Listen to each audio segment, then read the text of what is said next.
Good evening, everyone. My name is Kevin Bergerson, and I am the Patient Educations Program Senior Coordinator for the Colon Cancer Alliance. And on behalf of the Certified Patient Navigators and the entire patient support team from the Colon Cancer Alliance, I would like to welcome you to tonight's webinar, Colon Cancer Under 50, Latest Update on the Numbers, sponsored by UC Irvine Health. This is the 11th installment of the Conversations About Colon Cancer webinar series, which we here at the Colon Cancer Alliance have created to provide attendees with the opportunity to link with national experts in the colorectal cancer field together in an interactive online setting. This evening, we will be covering recent research findings that indicate that colorectal cancer is rising among young adults. While the cause of this rise is unknown, it's important to recognize that the changing pattern of this disease in our population is occurring. That being said, it's important to remember that the overall risk for colorectal cancer in those under 50 is still quite low compared to that of older individuals. It's important to understand that in order to improve prompt recognition and early detection of colorectal cancer, awareness of these changing trends among both patients and healthcare providers is needed. We will touch on the lack of information on the biologic mechanisms involved in young onset colorectal cancer, as well as how colorectal cancer in the young differ from colorectal cancer in older populations. In addition, we will touch on how more research is needed to better understand how best to identify high-risk individuals for screening, as well as how to avoid delaying diagnosis of colorectal cancer among young adults. Through additional research, we can substantially improve the outcomes in young adults with cancer. Before we introduce this evening's speaker, I just wanted to let all of you know that about this time tomorrow, all of you in attendance will receive a follow-up email with a link to a feedback survey about this webinar. We value your opinion and would be greatly appreciative to hear your honest feedback on how we can make delivery of our webinars better, and we would be greatly interested in hearing any ideas on any future topics you may have. Please look for that email tomorrow, and we'd be very appreciative if you could take our online survey and let us know your opinions. Thank you in advance for your help. Also, quick note about questions for our webinar. Our webinars are intended to be interactive, with attendees can pose questions via the GoToWebinar server for our presenter to cover.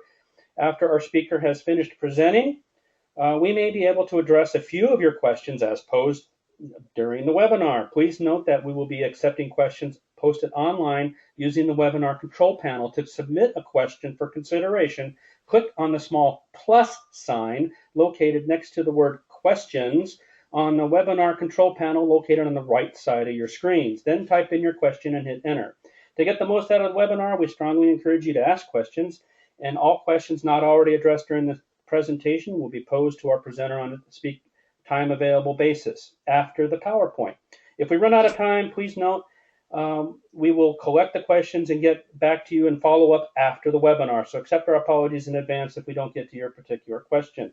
As a reminder, our webinar presenters are willing to answer your questions to the best of their ability, but please remember, our presenters are here to inform you only, and any specific questions regarding your individualized treatment should always be discussed with your personal clinician and healthcare teams. And with that, we'll introduce our speaker. Our presenter this evening is Dr. Jason Zell.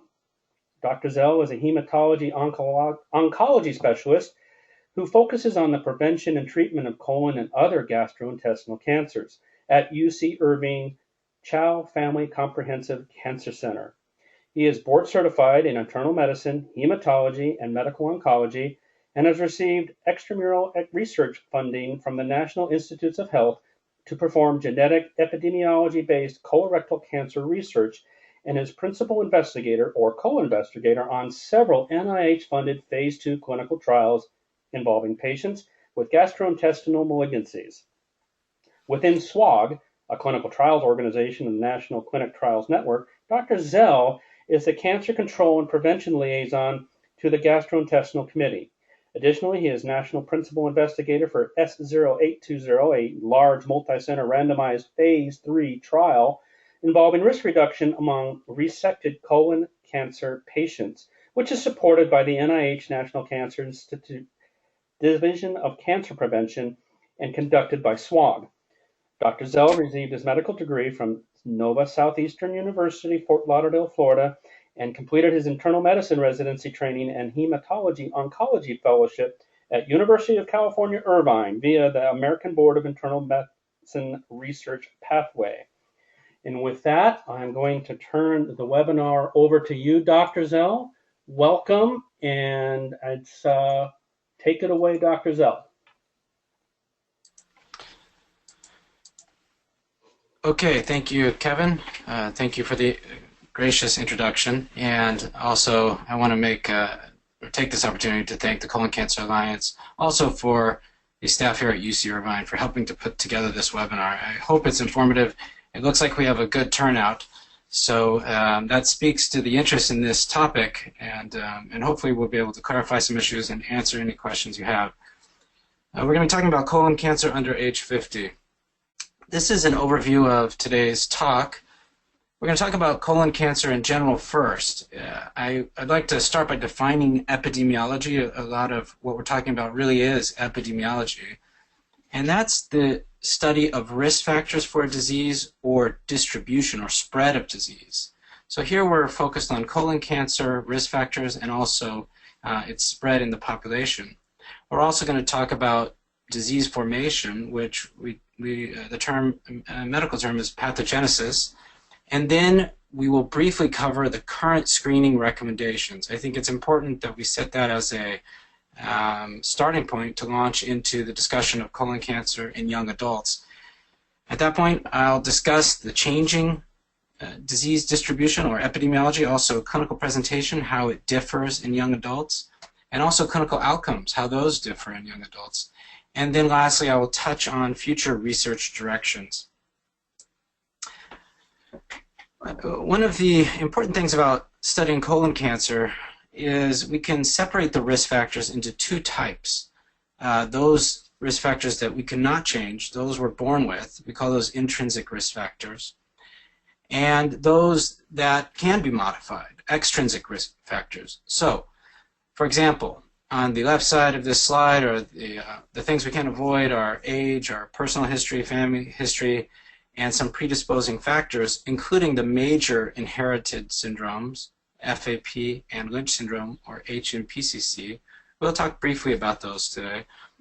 But very interestingly, for colon cancer, compared to, I would say more so than many other solid tumor types, is the effect of modifiable risk factors. These can be very important. So things such as diet, red meat, processed meat, we know cause cancer, as does certain cooking methods.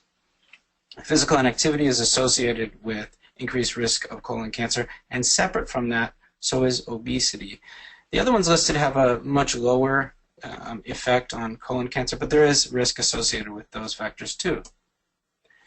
And here is the incidence patterns for major tumor types in the U.S. I want you to focus on the blue line, and that really shows that there's good news here.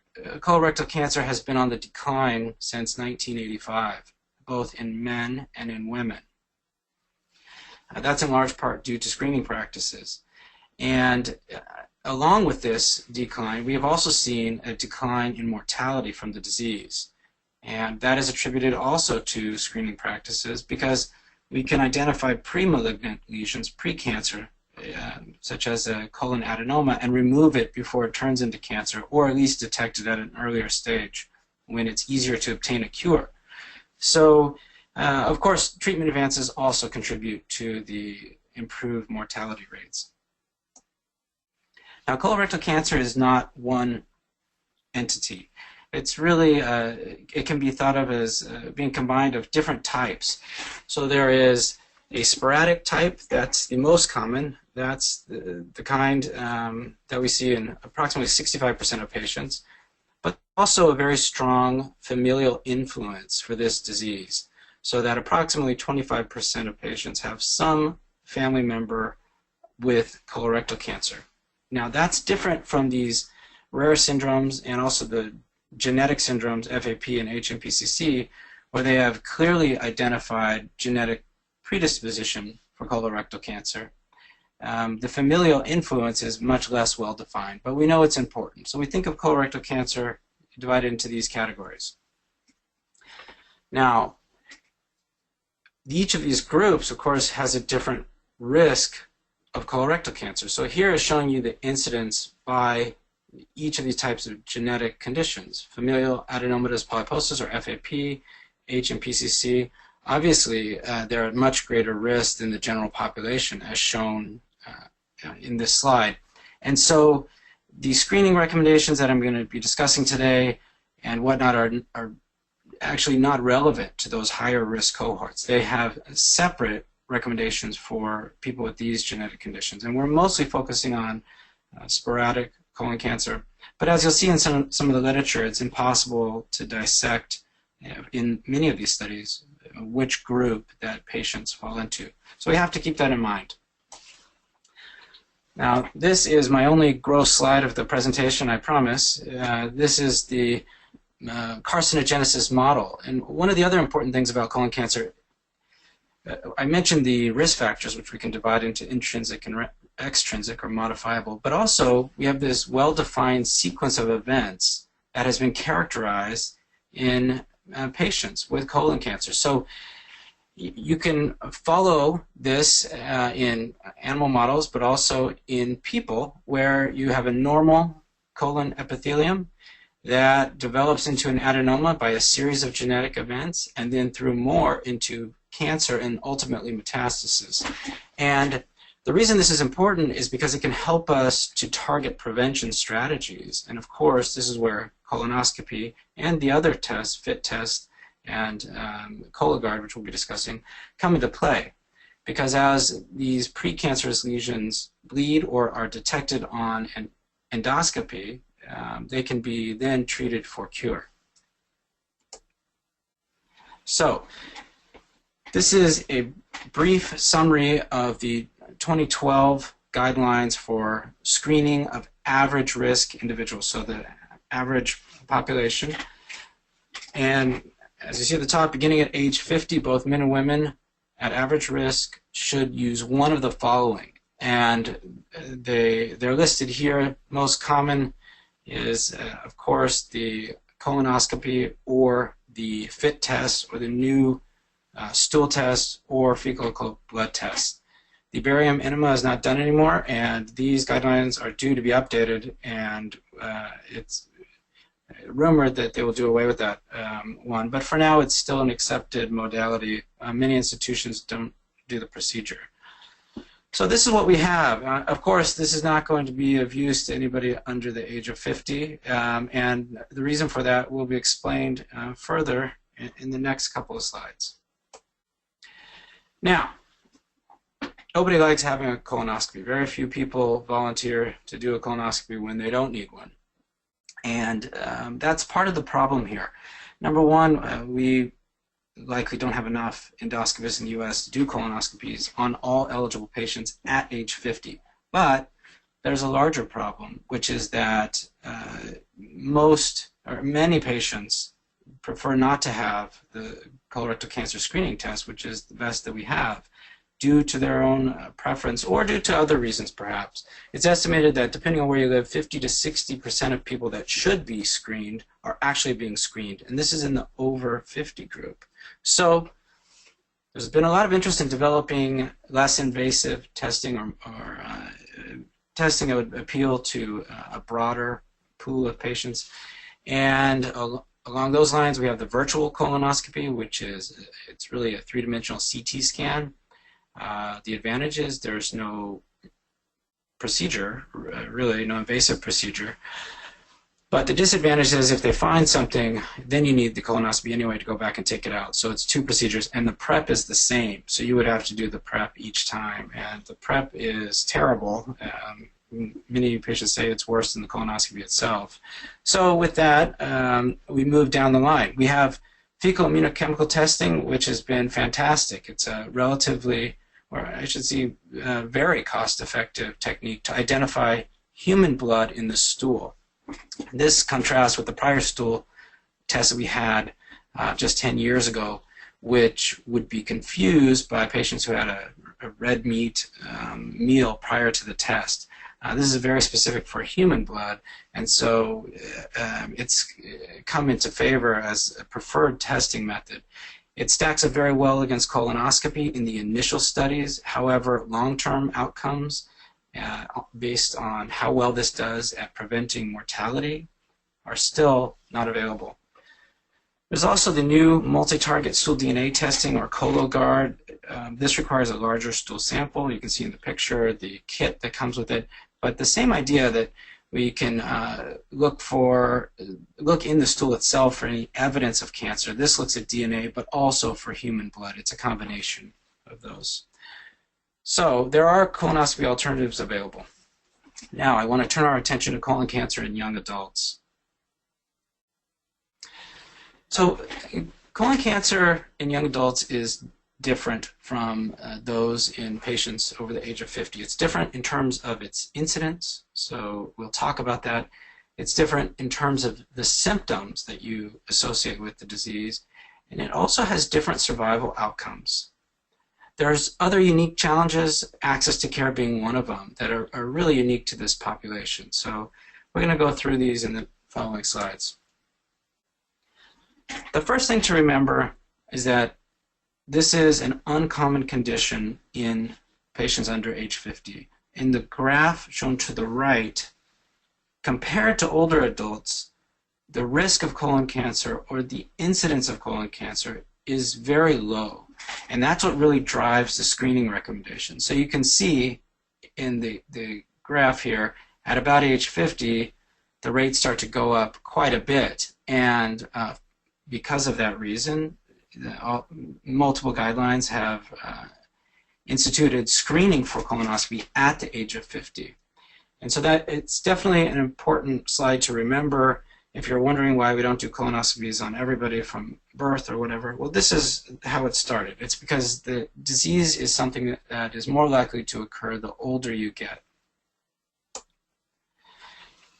Now, we had interest in this ourselves here at UC Irvine, and my study team wanted to delve deeper into the issue. There have been a number of reports suggesting that under age 50, colon cancer is on the rise. And beyond that, my patients that are under age 50 will tell you on these online communities and whatnot, they know it's on the rise. So it was really a pretty simple task for us just to look at it. But what we wanted to do is break it down a little bit better by race and ethnicity, also by specific age group, because under age 50 is a huge group.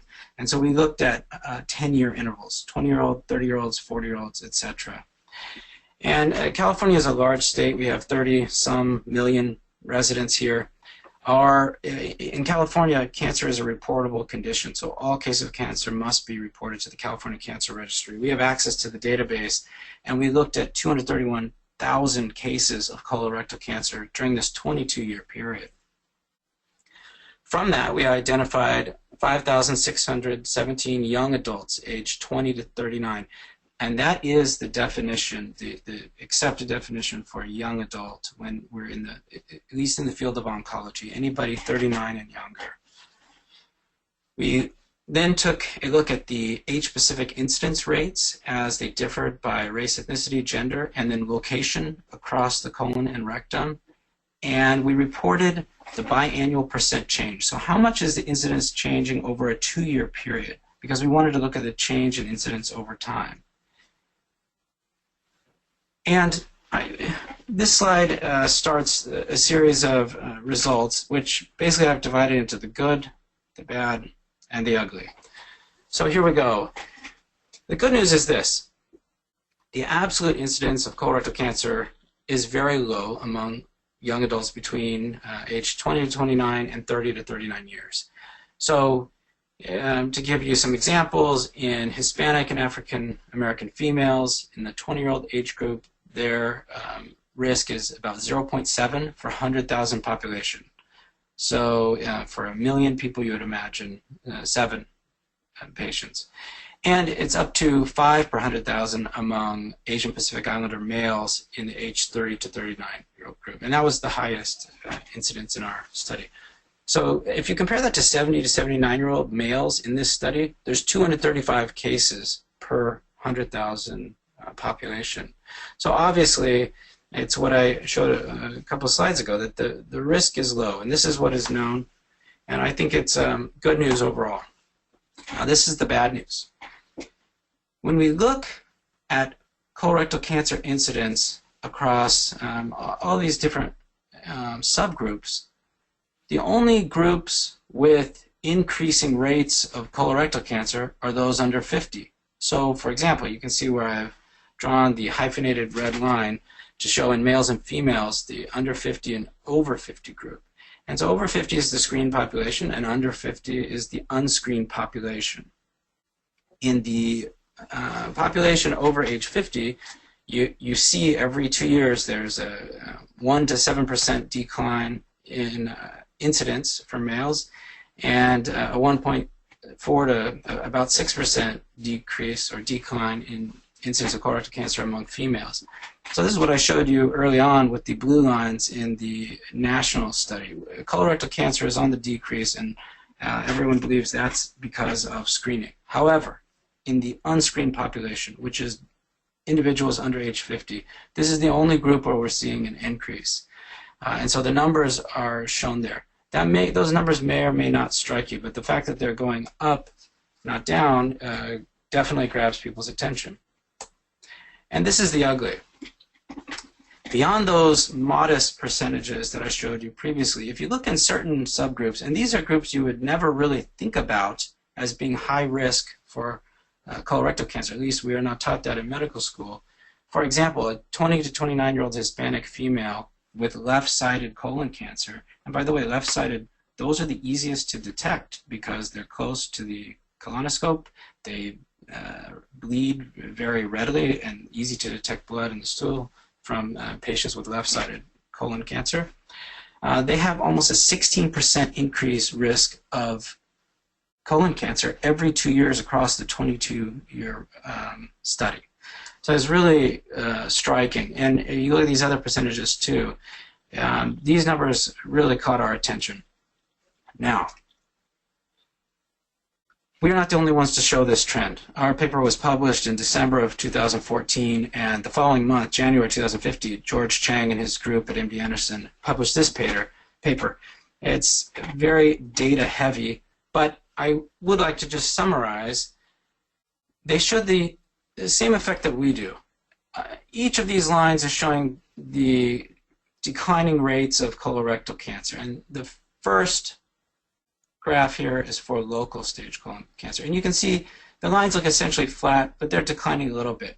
Only in the 20 to 34-year-olds do you see the curve of that line going upwards. And if you look at panel B here, you see the same trend for regional stage disease. These would be lymph node positive or deep tumor invasion, patients with that subset of colorectal cancer. Again, it's the only group where colorectal cancer is on the rise. And finally, for metastatic disease, you see a sharp rise here in George Chang's study. Now, what Dr. Chang did in the following figure was to show what's going to happen over the next couple of decades at these rates. And you can see it's really the young group, age 20 to 34 and 35 to 49, that we will observe at these current rates. If these current patterns persist, we're going to be seeing significant increases in the risk of colorectal cancer. So that's basically where we're at in terms of the risk and the changing epidemiology or disease distribution for colorectal cancer. But I want to talk about some of the other issues here. Symptoms. Classic symptoms for colorectal cancer are constipation, weight loss, blood in the stool, iron deficiency anemia, and abdominal pain. Not everyone has those symptoms, but these are the classic symptoms. Interestingly, and I guess it could be predicted because young patients are not screened, 94% of young adults have symptoms at the time of diagnosis. So their symptoms are bringing them in. In a screened population, you would hope that they don't have symptoms. Obviously, you're trying to detect a colon cancer before it's causing symptoms. And compared with older adults, one study, which I've referenced in Cancer from last year, showed that young adults with colorectal cancer on treatment had more pain, more fatigue, more nausea, more distress, drowsiness, rash, and symptom interference with general activity, including mood, work, relations with others, and enjoyment in life. And that's not something we had really recognized before that study was published. So there is some differences in the symptomatology that young patients with colorectal cancer experience compared to older populations. Now, when we look at family history, that's critically important in the young. And again, we have to be thinking about the genetic syndromes and also the familial type of colorectal cancer. Well, historically, it's reported that 20% of young adults with colorectal cancer do have a family history. So what does that mean? It means that 80% of them do not have a family history of colorectal cancer. In other words, we cannot rely on family history alone to identify young patients at risk for colorectal cancer. And another recent study at MD Anderson, which the reference again is provided there, and Nancy Yu is on this study team, they showed that 32% of patients under the age of 35 did have a hereditary syndrome, and many of these people were not suspected to, so they really had to look for it. 19% of these patients with the hereditary syndrome had no family history of colorectal cancer. So I think the point of this slide is to show you that family history is important. It's certainly not sufficient to direct who should be screened and who should not be screened. Well, I should say if a genetic syndrome is there, of course those patients will be screened. But in the absence of that, some of these issues come to play. Now, tumor characteristics. There was a United States SEER study. SEER is it's kind of like the California Cancer Registry, but across the U.S. they select key areas, and it's supposed to be reflective of the nation as a whole. Well, in a SEER study of non-metastatic colorectal cancer patients under age 40 versus over age 40, there were significant differences between the two groups. So young adults were found to have a higher tumor grade. There was a greater proportion that had the mucinous or signet ring type, and also they were more likely to have a higher tumor stage of diagnosis. They're also to have a higher lymph node ratio. So these things are all adverse prognostic features. Basically, they're predictors of a more aggressive type of disease, and yet that's what we saw more commonly in the young adults. In our own study at UC Irvine, here's a slide just to show the same type of thing regarding tumor stage. If you look in the 80-year-olds on the right of this slide, in a perfect world, if everybody adhered to screening, we would only detect local colon cancer. There would be no distant colon cancer or even regional cancer. But you can see if compared to the younger adults here, much more of the 50, 60, 70, 80-year-olds are diagnosed with local colon cancer. And unfortunately, many of the 20-year-olds and 30-year-olds and even 40-year-olds were diagnosed with later stage disease at the time of presentation. And we know that tumor stage diagnosis is a great predictor of outcome, survival. Well, it's not all bad news. Everything I've said there is certainly concerning, but despite everything I just told you, similar survival rates are noticed for individuals under age 40 versus those older. And you would expect with the higher risk features that young adults would do poor, but they don't. They're more likely to receive aggressive chemotherapy stage by stage, and that could even occur with minimal gain. There's a recent study showing that. And if you look after operation, there's improved post-surgical outcomes for young patients with colorectal cancer versus older adults. So this is the silver lining, that young adults do well, despite some of the adverse features that are associated with cancer, colon cancer in young adults. They do well. Now, there's other things that are quite different from older adults in the young population. So, for example, I've referenced some important papers on this slide that discuss these issues. Access to care is one. It has been reported that there's a reluctance of young adults to seek medical care. If you're familiar with the adolescent young adult oncology realm, people talk about the gap in healthcare from the transition of a child in pediatric oncology to an adult oncology setting. There is this gap period where people may fall through the cracks, and so certainly young adults fit right into that group, and there is some issue about either lack of insurance or other factors that may lead to this. But the lack of insurance is certainly concerning. I've given some numbers here just to show what that percentage can be. 25% without insurance versus 5% in the older cohort. And there's a lack of an appreciation of the rising incidence of colorectal cancer in young adults. I think very few people know about this, except for, of course, patients and their families. And I'm including in that physicians, which we'll talk about next. There's not a lot of awareness in the realm of primary care, although there's a lot of effort directed at that. So as you saw in one of my slides, some of the groups of greatest risk were those with the left-sided tumors in the rectum or in the distal colon, for example, sigmoid or descending colon. Well, those are highly amenable to screening by endoscopy or other methods. So that's also the silver lining here. We should be able to promptly make a diagnosis in patients that present with a left-sided cancer. All right. Well, there is some controversy right now, and I'm sure there's likely to be a lot of opinions about this just among those of us here on the webinar. I want to just set out some definitions real quick because it helps to understand the controversy. The natural question is, why aren't we screening below age 50?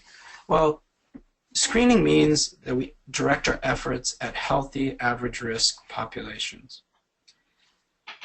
A 25-year-old that has rectal bleeding that comes in to your office, of course you're going to order a workup, and that may include colonoscopy. That is not screening. That is early detection.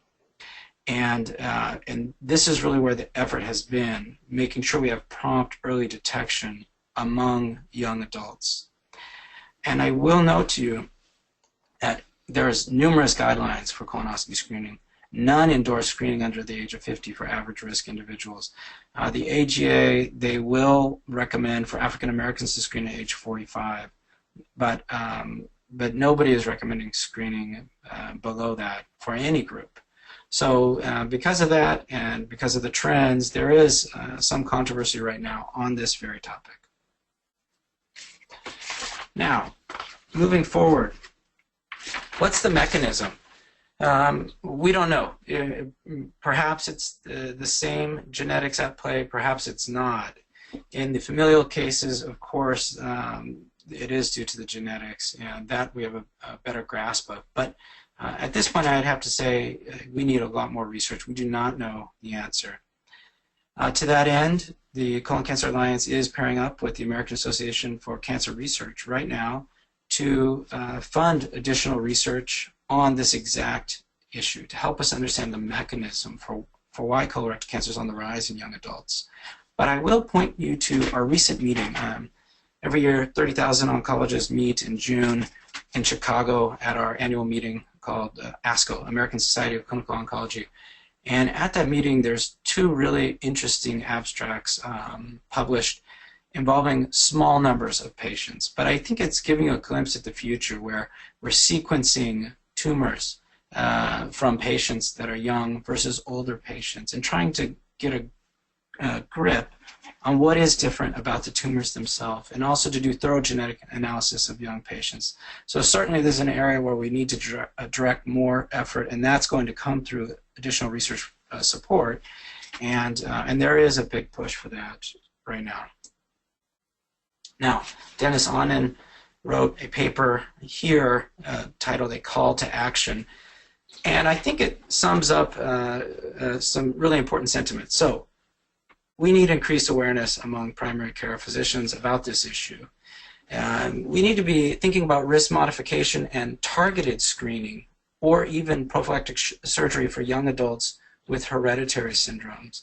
And then with average risk young adults, when they present with colorectal cancer-like symptoms, immediate endoscopic workup can expedite the diagnosis. So naturally, early screening in high-risk individuals, if we can identify high-risk individuals, perhaps through genetics or other mechanisms, and also through diagnostic workups in symptomatic young adults, those will ultimately improve young onset colorectal cancer trends. So with that, I'm going to conclude with this summary. Once again, colon cancer is a significant health burden in the U.S., although the risk is low in the young adult population. The reason we're talking about it is because this is the only group where colorectal cancer is on the rise. This is something that is, the slogan is, it's very much preventable, treatable, and beatable. So the rising incidence definitely causes attention, even though overall incidence is low. Awareness of these changing trends, I think it's very important among patients and among healthcare providers to help us to improve outcomes. If people really in their 20s and 30s have symptoms of rectal bleeding and ignore them because they think it's impossible to have colorectal cancer, that is a real mistake. And so awareness can help in that regard. And lastly, we certainly need a lot more research to understand how best to identify high-risk individuals for screening and how to avoid the delay in diagnosis among young adults. So with that, I'm going to conclude and take any questions. All right. Thank you very much, Dr. Zell. Just hearing those numbers, the under 50 numbers spelled out in such a concise way is both scary and fascinating. Thank you. At this time, we will be asking Dr. Zell to respond to a few questions as posed by some of our attendees during the webinar. As a reminder, if you have a question and have not submitted one yet, now is the time to do so. Click the small plus sign next to the word questions on the right side of your screens, type your question in and hit enter. And as a reminder, it's best to ask specific questions regarding your treatment to your personal clinician and healthcare teams. And with that, our first question comes to us from Carrie. Carrie, Dr. Zell, would like to know, why is stage 4 colon cancer so apt to return post-remission compared to other stage 4 cancers? That's a great question. Well, first of all, stage 3C colon cancer is also very likely to return. The French told us in the 90s that stage 4 colon cancer could be cured, and in the US we were slow to believe that. But the truth is, yes, stage 4 colon cancer can be cured. It requires aggressive treatment and typically surgery to the metastatic sites, be it in the lung or liver or wherever the tumor may go, or through HIPEC, let's say, heated intraperitoneal chemotherapy, which some of you, I'm sure, have heard of. So had you considered that question even 15, 20 years ago, people wouldn't understand the question. They would say quite simply that stage 4 is incurable and it just goes into remission and relapse, remission and relapse. Now we know that's not true. Patients can be cured, but certainly remain at a very high risk of recurrence. And if you think about it, once a tumor is spread to one site, well, how did it get there? It had to spread from the colon into the lymph nodes, out into the blood vessels, out to the liver, through the heart, to the lungs, back through the rest of the body. And it could have taken root anywhere. And so occasionally you will see in a stage 4 patients, you've treated them for cure, and then another tumor may pop up in another location. So that's really the reason behind it. Having said that, I will say, and that's really the role of foundations like the Colon Cancer Alliance, there is a strong community of stage 4 colon cancer survivors, and I know there's great interest by the Colon Cancer Alliance in helping bring together patients that were diagnosed initially with stage 4, because we have long-term survivors, and they have unique risk also, not just from the disease, but just from the treatment, the amount of treatment that they've received, and the different types of treatment they've received. So there's certainly a lot more interest in survivorship among stage 4 colon cancer patients now than there was in any time previously. Okay, Dr. Zell, we got a couple real quick answer questions regarding age of screening, and then we have some more complex questions that are coming up here. Phil has asked, as a colorectal cancer patient diagnosed at age 40, what age should his children have a colonoscopy? The first question, of course, which he can just consider on his own for privacy rules, has he been checked for a genetic syndrome? We need to rule that out first. And I'm just going to assume, for the purpose of this question, that he does not have one of these genetic syndromes. If that's the case, then this is sporadic cancer, and the age of screening is 10 years younger than the age that he was diagnosed. So at the latest, his children should be screened at age 30. Okay. It's much younger. If he has a genetic syndrome, then it's much younger. And we have a similar question from Yasmin, who wants to know what the testing age is for African Americans. Is it still 45? It is 45, but to be honest, there is discrepancy across the different guidelines, so it creates some confusion. USPSTF, that's the big one, United States Preventive Service Task Force, I don't believe they specify anything for anyone below 50. The American Gastroenterology Association, AGA, they do acknowledge, and so does the internal medicine one, the ACP, the American College of Physicians. They acknowledge that African Americans have a higher risk and should be screened or offered screening at age 45. So there's not 100% agreement. I know that's something that's frustrating to all patients. It's just as frustrating to all doctors that these societies don't all agree on their recommendations. But most people would accept African Americans that they should be screened earlier, and age 45 is the most commonly accepted number. Thank you, Dr. Zell. Next question comes from Peg. Is there any different recommendations to detect signet ring cell colon cancer? No, there are not. We don't have, for example, the Cologuard test is the multi-target DNA testing. That doesn't tell you which type it is. I mean, that would be the closest one to have a chance to do that because it's looking at different DNA signatures. But no, there's no screening test to identify that. It is very interesting that signet ring type colon cancer it's a more aggressive type, more common in young adults, and certainly we'd like to know more about that. But to be honest, we are nowhere near being able to screen for that preferentially over other types.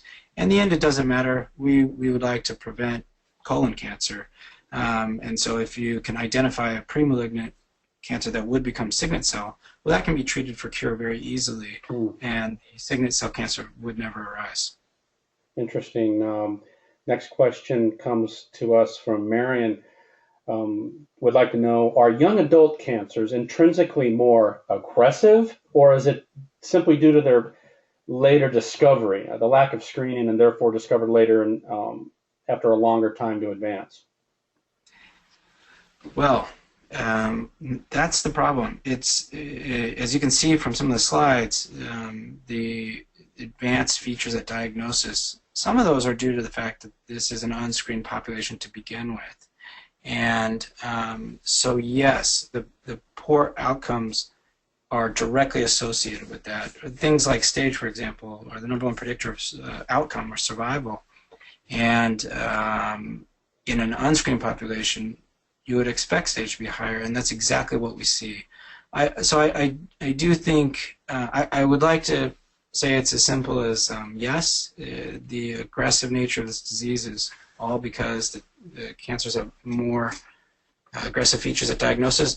But then again, in the studies that compare young adults to older adults, young adults do better, or they do the same, I should say, in terms of their outcome. If you look, if you could account for all these differences, they would be doing better, but they have more aggressive features, and yet they do the same as the older adult population. It does remind me of pediatric oncology a little bit, where Of course, childhood leukemia is cured at a higher rate than adult leukemia. And in general, leukemias, lymphomas in pediatric populations, you do see something like this too. But for whatever reason, and maybe it's because young adults tolerate treatment better, they're more active and whatnot, we don't know any of those answers. And that would be really fertile ground for research. Are you aware of any research studies that have been conducted that have looked into lifestyle choices that impact colorectal incidence among the under 50 crowd? Yeah, I'm glad you asked that. That's a very interesting topic. Epidemiologists are interested in that. For example, obesity is linked to colorectal cancer. With every generation in the U.S., the rates of obesity go up. And could obesity alone account for this excess risk that we're seeing in young adults? I'm not sure, but it certainly could be, and we don't have a good answer about that. The other thing is diet. Diets change over the course of history, even within California, where we did our study, or within the U.S. Diets change over time, and it is possible that we're missing some environmental triggers that are causing this. But to this point, I don't know of any high-quality research to indicate what it is that's causing these trends. No, thank you, Dr. Zell, and thanks to Army for that last question. And Tom has asked, why do you think colorectal cancer is on the rise in the under 50 crowd, the younger generation? Is it, do you think it's more genetic, or phenotypical? I think it's, my disclosure is that I have a joint appointment between medicine and epidemiology. So I think about risk factors quite a lot, and genetics. But for the type of differences that we're seeing here, it's always a combination, like the Greek said, between nature and nurture, between genetics and then the environment. And I do wonder a lot about the environment, because genetics, it takes a longer time for genetics to change in a population. And the environment changes in many ways constantly. So I do think about that. I do think about physical activity, lifestyle, obesity, diet. And the reason why I suspect those things is because colon cancer, more than most solid tumor types, has these modifiable risk factors associated with it. And so you have to think that there's a role for risk reduction if we could identify particularly which of those factors were responsible for the rise. Interesting. It's interesting you're mentioning risk reduction. Laura would like to know, are there any strategies you would recommend for increasing awareness of young onset colorectal cancer in the public and primary care and other healthcare physicians? And are any of those strategies enacted at present? Well, I think we're doing it right now, to be honest. And that's really the role for foundations and for patients and patient advocates and patient families, in addition to physicians. Physicians' reach is not as broad as the collective reach of patients and their families. There's 1.2 million colon cancer survivors in the U.S. right now. And, of course, they're very interested in prevention. And those that are under the age of 50 are very interested in this issue about screening.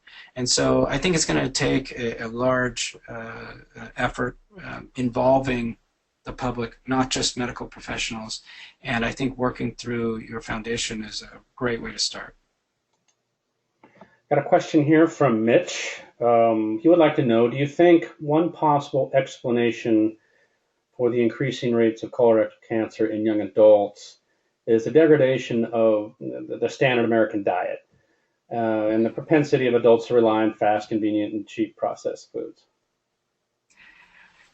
Well, we know, that's a great question. So I will tell you, risk of colon cancer is directly linked to processed meats more than it is just for red meat.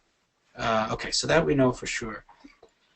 But if you look at colon cancer survivors, the same things that are associated with risk of colon cancer in the first place actually correlate with their outcome. So we published a study on this in 2007, and in the same year, the Harvard group published a very similar study showing that in colon cancer survivors, their diet impacted their survival from colon cancer. So people who ate a diet high in meat, fat, and sweets did poorly, and they were not having heart attacks. Okay, that wasn't the endpoint of the study. They looked at all causes of death, but even time to colon cancer recurrence or death from colon cancer was also shorter if patients were eating this Western dietary pattern. And so both prior to cancer and then after a diagnosis of cancer, diet does definitely play a role in colorectal cancer prevention. And so, yeah, I think that there has to be a role in the changing diet for this disease in particular. And we don't see that for every disease. Colon cancer, high glycemic index has been associated. There's a number of dietary factors. Everything we eat does pass through the gut, so logically you would think there could be an effect. But I think that's a good point. Okay, I got a next question here. We got just like three or four more minutes for a few more questions. Next question comes in from Dawn. In your opinion, what should we do as patients to raise awareness in the medical communities? Since this new data seems to be slow in getting out to primary care physicians, should we be reaching out to our previous clinicians who misdiagnosed our disease? Are there other programs in the work to educate the medical community about young onset colorectal cancer? And just by the way, she wants to let you know that you're her favorite oncologist. Well, that's a very hard question to answer, but thank you for the question and the comment. It's a great question, and I would say, of course, there's a lot of guilt among not just patients and their families about why weren't we diagnosed earlier, also among doctors, primary care doctors and whatnot, that whether or not they're at fault, it's something that nobody wants to see. Nobody wants their young patient to be diagnosed with colon cancer. I can tell you that for sure. I think approaching them directly with this information would, I can't think of a graceful way to do that, and it might be rather difficult. And I'm not sure how much of a lasting impact that would have on the public or even the health profession. Now, reaching out to societies, I will tell you, a colon cancer survivor, particularly a young colon cancer survivor, or their family members, have a very powerful voice. And so I know the online communities are strong. There's a lot of kind of grassroots effort to raise awareness on this issue. And so I think the answer is to keep on doing what you're doing. I think the Survivor Network has raised most of these issues. I'm a prevention researcher who focuses on prevention among people after they've been treated for their colon cancer. But the only reason I can do that is because the public raised so much awareness about the fact we need more prevention. And so research money is available for prevention among survivors. Well, same thing here. Among young adults, adolescents, and young adults, I think there does need to be more awareness also on a health policy level, and maybe that's kind of the next step. I can tell you if you ask to start screening with colonoscopy at a much younger age to one of your congressmen, they're not going to get very excited about that. But we have much easier and cheaper ways to screen too. So maybe some of these issues can be sorted out in the medical realm, but some can be sorted out on a health policy level too. Okay. And for that, there are societies and groups at the state level and also across the U.S. That can help individual patients get involved.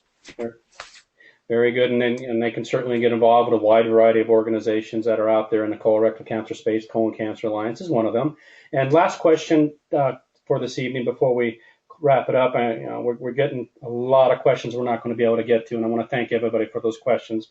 And but the last one for this evening is from Julia, who wants to know that colorectal cancer has been diagnosed in 3 generations of her family, and she has looked for a genetic test but has been unable to find a geneticist to test her. She is an African American woman and would like to know how would she might find a genetics test. Where would she go, and how would she go about doing that?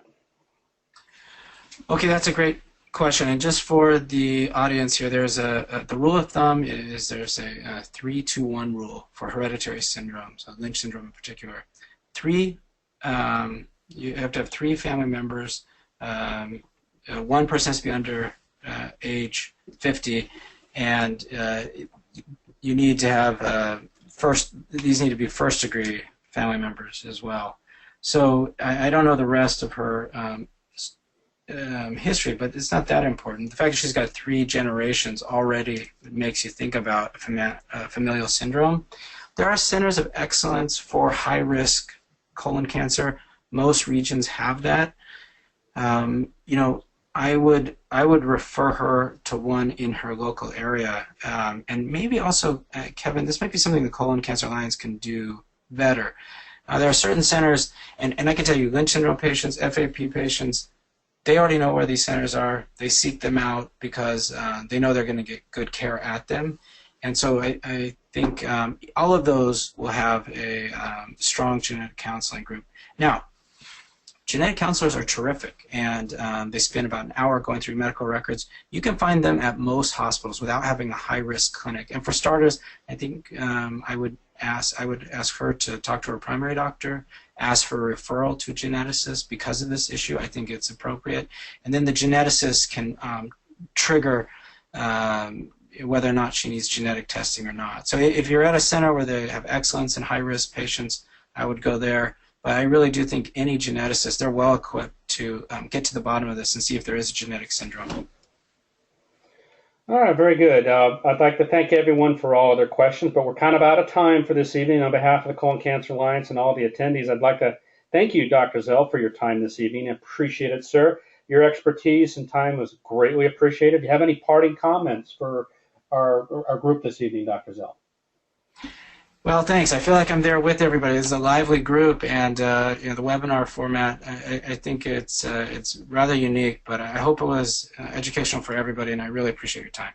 That was very amazing. Thank you. And before we go, just would like to bring everybody's attention to some quick announcements. Don't forget to join the Never Too Young Coalition next month when they have a Never Too Young webinar called My Story Go Colon Cancer Before 50. That's going to be on October 5th. It's got an early start time, so please note of that. And I'd also like to point out that the Colon Cancer Alliance on Wednesday, October 21st, is going to have our 12th Conversations webinar series on EGFR inhibitors and rash management. Prevention is the key. Look for that, and registration opening soon at our website at ccalliance.org/webinars. And finally, don't forget the Colon Cancer Alliance's National Conference is heading west this year to the beautiful Sonoran Desert. Join the Colon Cancer Alliance in Phoenix, Arizona as we present the Live Your Best Life Conference on October 30-31. This is the Colon Cancer Alliance's signature patient support and outreach event. And this year we will be featuring presentations from 16 national experts on the latest advances in colon cancer prevention, treatment, and survivorship. Join us and see what the buzz is all about in Phoenix this October. We're expecting more than 250 people from all over the country to be in attendance, and we'd like to see you there. Register online at coloncancerconference.org. As a reminder, our survey will be coming out tomorrow. Please take a few minutes to complete that. We want to hear how we can make these better for you, and thank you in advance for helping us. Thank you, everyone, for attending, and we sincerely hope you enjoyed this webinar. As a reminder, this webinar has been recorded and will be available for viewing within a week of the broadcast at ccalliance.org/webinars. In addition, we'll be posting the top 5 takeaways and other related information, including some of the question and answers, to our blog the week following the webinar at ccalliance.org/blog. If you'd like to share any comments regarding the webinar, please forward your comments right to me at kbergerson@ccalliance.org. And on behalf of the Colon Cancer Alliance and tonight's presenter, I'd once again like to thank everyone for attending this webinar. I hope you found it informative and value-added. Good evening and take care, everyone.